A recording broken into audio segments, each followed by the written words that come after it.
Assalamualaikum warahmatullahi wabarakatuh. Hari ini kita dah boleh masuk graf laju masa. Untuk video yang pertama ni kita akan melakar graf laju masa based on information yang dibagi dalam bentuk jadual. Jadi contoh soalan ni macam ni lah, nombor 1 ni lukis satu graf laju masa berdasarkan setiap jadual di bawah. Kita ada A dan kita ada B. Nanti once kita dah melakar graf, kita akan jumpa benda yang sama macam masa kita buat graf jarak masa dulu. Kita akan jumpa garis lurus yang menaik, kita akan jumpa garis lurus yang mendatar, dan kita akan jumpa garis lurus yang menurun. Tetapi maksud setiap garisan bagi graf laju masa adalah berbeza dengan maksud bagi setiap garisan masa kita buat graf jarak masa dulu. Nanti lepas kita melakar, cikgu akan terangkan lebih detail based on lakaran yang kita dapat tu nanti. Okay? Kalau dulu masa graf jarak masa kita punya paksi Y adalah untuk jarak, tapi dekat sini graf laju masa kita punya paksi Y adalah untuk laju. Paksi X sama untuk kedua-dua graf, ianya adalah untuk masa. Jadi untuk soalan A kita ni, untuk paksi X kita, masa kita ada nilai daripada 0 sampai maksimum dia 100. Untuk laju minimum dia 100, maksimum dia 20. Jadi kita gunakanlah skala yang bersesuaian untuk kita plot dia punya graf.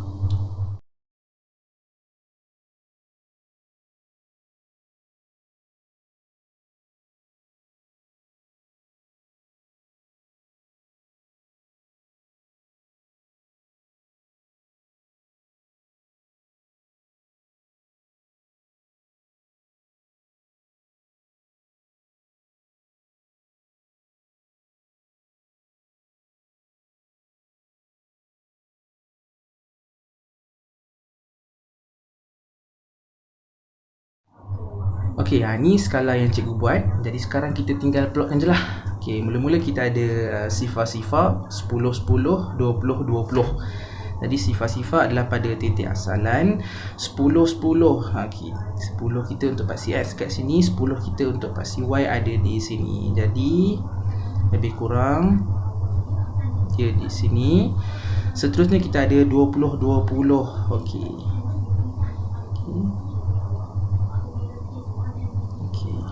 Okay, lebih kurang Kemudian kita ada 60, 10, 100 sifar. 60, 10.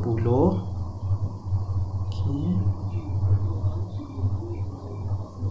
Dengan 100 sifar. 100 sifar dekat sini. Dah siap, jadi kita just ambil pembaris, kita hubungkan garisan-garisan ni.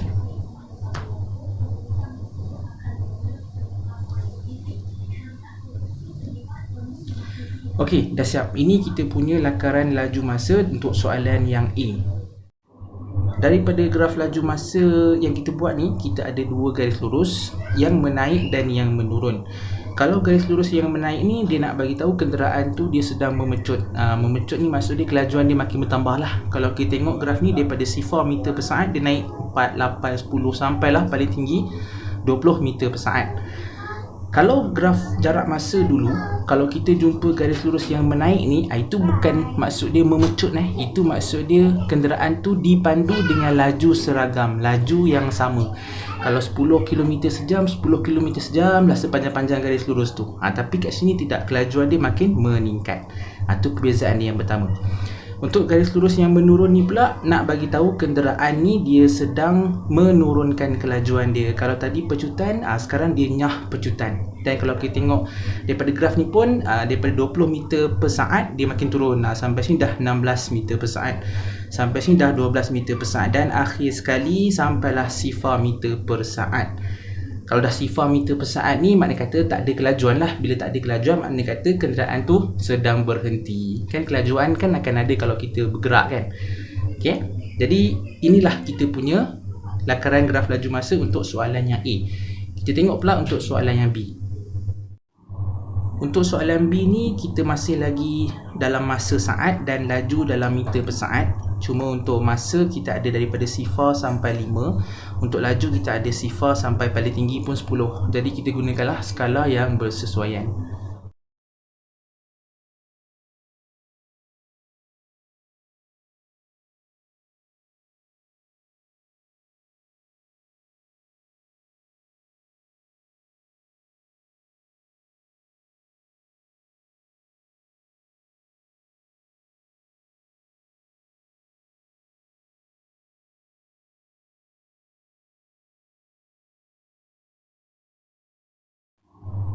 Okey, jadi ini skala yang cikgu gunakan. Sekarang kita tinggal plotkan je lah. Okey, mula-mula kita ada sifar-sifar 1, 4 dan 2, 4. Sifar-sifar 1, 4. Okey, 1 di sini, 4 di sini. Okey, 1, 4 dan 2, 4. 2, 4. Okey, lepas tu kita ada 3, 6 dan 5, 10. 3, 6.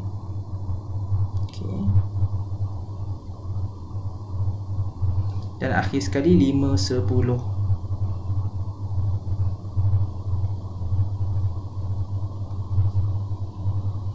Okey, samalah kita hubungkan titik-titik ini menggunakan pembaris. Okey. Dah siap, inilah kita punya lakaran untuk graf laju masa untuk soalan B. Untuk lakaran kedua ni, kita ada 3 garis lurus. Yang pertama menaik, yang kedua mendatar, yang ketiga ni menaik. Untuk garis lurus yang pertama dengan ketiga ni, kamu dah tahu dah, maksudnya nak memecut. Okay? Macam kita bincang dekat soalan yang A tadi. Cuma cikgu nak tekankan dekat sini garis lurus yang mendatar.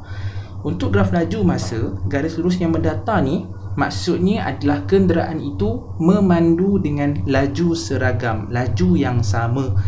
Okey, iaitu dia memandu dengan kelajuan 4 meter per saat untuk tempoh 1 saat, iaitu daripada saat yang pertama hingga saat yang kedua. Okey, kalau graf jarak masa dulu, kalau kita jumpa garis lurus yang mendatar macam ni, maksudnya kenderaan tu sedang berhenti. Bila kenderaan tu sedang berhenti, dia tak ada kelajuan lah. Dia berbeza kat sini. Ada kelajuan, makna kata dia sedang bergerak, cuma kelajuan itu adalah seragam.